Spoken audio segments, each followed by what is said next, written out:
This man tried to build the worst city possibly. Do you know any city worse than that? All right, what's our first city going to be? Los Angeles. That's an interesting one. So the weather's probably pretty good. You have a ton of pro sports teams, a ton of tourism, and great scenery. This has to be a lock in traffic. I've heard horror stories. I've never been there myself, but I've heard traffic in LA is a nightmare, so we're going to lock it in there. All right, what's next?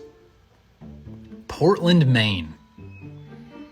Weather, it's probably pretty cold in the winter. You don't have any pro sports teams. I'm sure there's some great tourism and some beautiful scenery in Portland, Maine. We're just going to take sports here. They don't have any pro sports teams, and I don't know even any of the colleges in Maine. So maybe like the Portland Sea Dogs or something, minor league baseball team, but we're going to go sports here. Why is Portland, Maine even in this filter?